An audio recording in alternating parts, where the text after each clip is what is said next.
जम्मू कश्मीर के special status को Bharatiya Janata party ने खत्म कर दिया। कहते विशेष दर्जा नहीं चाहिए, यानी कि जो रियायत जम्मू कश्मीर को मिलती थी उनको खत्म कर दिया। और अब कहते हैं ये किसी भी सूरत में वापस नहीं आ सकती है। तो हम उनसे ये पूछना चाहते हैं कि जम्मू कश्मीर को हासिल क्या हुआ इससे। आज देखिए कितनी बेरोजगारी हो गई। यहाँ के नौजवानों के रोजगार के ऊपर कितना बड़ा ढाका पड़ा है। यहाँ की जमीनों का क्या हुआ। यहाँ बिहारी और यूपी के लोगों ने किस कदर कब्जा किया हुआ है। आज मेरे पास नौजवान आते, वो कहते हैं कभी एक डिपार्टमेंट में लिस्ट निकली 4 लोगों की, 2 बाहर के आ गए। अभी किसी डिपार्टमेंट की लिस्ट निकली, उसमें आगे बाहर के लोग दूसरी स्टेटों। अभी हाल ही में हेल्थ एंड मेडिकल एजुकेशन में बाहर के लोग लगे, एक्साइज एंड टैक्सेशन में बाहर के लोग लगे, हैंडीक्राफ्ट और हैंडलूम में बाहर के लोग लगे। वो ऑफिस में तो इंतहा हो गई जहां लगभग सारे के सारे लोग बाहर के लगे। श्राइन बोर्ड में बाहर के, जहां तक कि पंडितों को भी अब बाहर से लाया जा रहा है। हमारे पंडित भी ज्ञानी पंडित हैं, यहाँ ऐसी बात नहीं है। गुजरात के पंडितों को क्या कुछ ज्यादा आता है क्या। और वहां आप उनको श्राइन बोर्ड में बड़ी बड़ी ऊंची ऊंची जगहों के ऊपर बिठा रहे हैं। ठेकेदार आप बाहर से ले आए, कंस्ट्रक्शन कंपनीज आप बाहर से ले आए, जेजेएम के कॉन्ट्रैक्टर आप बाहर से ले आए, शराब के ठेकेदार आप बाहर से ले आए, जमीनें आपने बाहर के लोगों के हवाले कर दी। बिहारी और यूपी के लोगों को यहाँ के बसाकर हमारी अमन और शांति को एक सबसे बड़ा थ्रेट प्रदान किया है। मिला क्या है ये भी तो बताओ ना। हासिल क्या हुआ जम्मू कश्मीर को। एक डिबेट करने से क्यों डरते हो। असेंबली में कहा डिबेट करनी है, इसके ऊपर चर्चा करनी है, डायलॉग करनी है। ओ ना ना ना ना ना ना, या आपको 370 की जानकारी ही नहीं थी। स्पेशल स्टेटस के कितने लोग हैं बीजेपी में जिनको जानकारी है। सिर्फ कहते हैं तोड़ दिया। तोड़ना बड़ा आसान होता है, बनाना बहुत मुश्किल होता है। तोड़ तो आपने दिया, लेकिन तोड़ा क्या है, बर्बाद क्या किया है। जम्मू कश्मीर बर्बाद हुआ है। महाराजा हरि सिंह जी ने जब हिंदुस्तान के साथ इलाह किया, उस वक्त उन्होंने कहा था जम्मू कश्मीर के लोगों के विशेष अधिकार सुनिश्चित रहने चाहिए। और जो उन्होंने इंस्ट्रूमेंट ऑफ एक्सेशन साइन किया, उसमें उन्होंने 3 ही सब्जेक्ट केंद्र को दिए थे, defence, foreign affairs, communication, currency. बाकियों के ऊपर उन्होंने कहा था कि जम्मू कश्मीर एक प्रिंसली स्टेट रही है। ये जम्मू कश्मीर के राजों ने, जो हमारे पूर्वज रहे हैं, उन्होंने कुर्बानियां देकर जम्मू कश्मीर को बनाया। आज हिंदुस्तान का अटूट अंग है, तो कि गुजरातियों की वजह से नहीं है ये, या बिहारियों की वजह से नहीं है, यूपी वालों की वजह से नहीं है। ये जम्मू कश्मीर के लोगों की कुर्बानियों की वजह से है, जिन्होंने इसको बनाया भी और इसकी सीमाएं जो है वो तिब्बत तक पहुंचा दी। आपने महाराजा हरि सिंह जी की नीतियों को खत्म करने की कोशिश की है।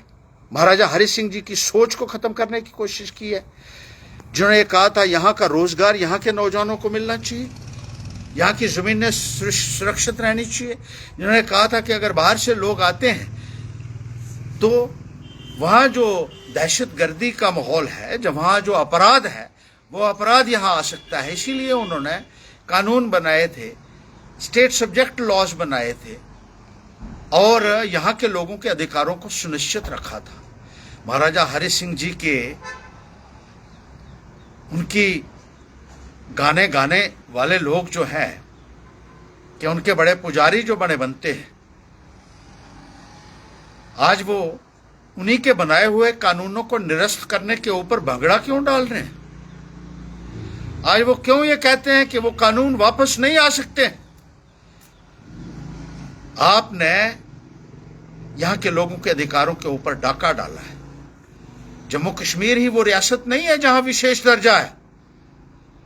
हिंदुस्तान की बाकी स्टेट्स को भी मिला है।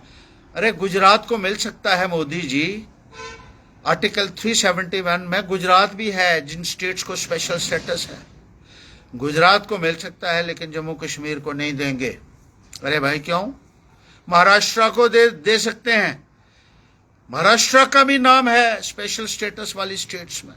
371 जो आर्टिकल है जो स्पेशल स्टेटस के साथ डील करता है, उसमें ऐसी स्टेटें भी हैं, इतनी अमीर अमीर स्टेटें भी हैं,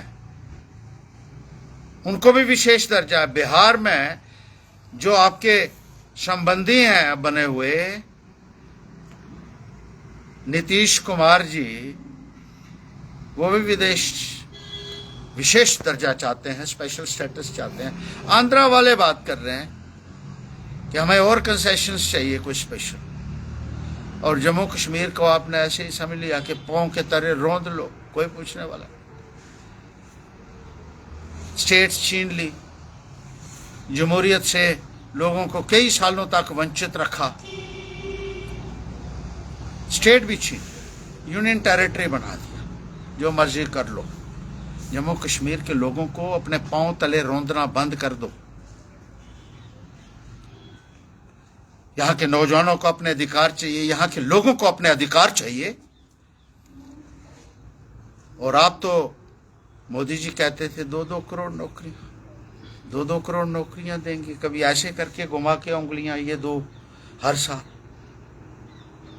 आपने तो जो नौकरियां थी वो भी छीन ली। बेरोजगार नौजवानों का दर्द आप लोग नहीं समझ सकते हैं, हम समझते हैं। एक पढ़ा लिखा आदमी समझ सकता है कि पढ़ाई करने के बाद अगर उसके पढ़ाई की कोई कीमत ना पड़े तो कितनी मायूसी होती है। ये लोग तो रोजगार मांग रहे हैं, छोटा छोटा रोजगार ही मिल जाए। आपने तो डाकिये भी बाहर से लाकर यहाँ लगा दिए, पोस्टमैन भी बाहर से लगा।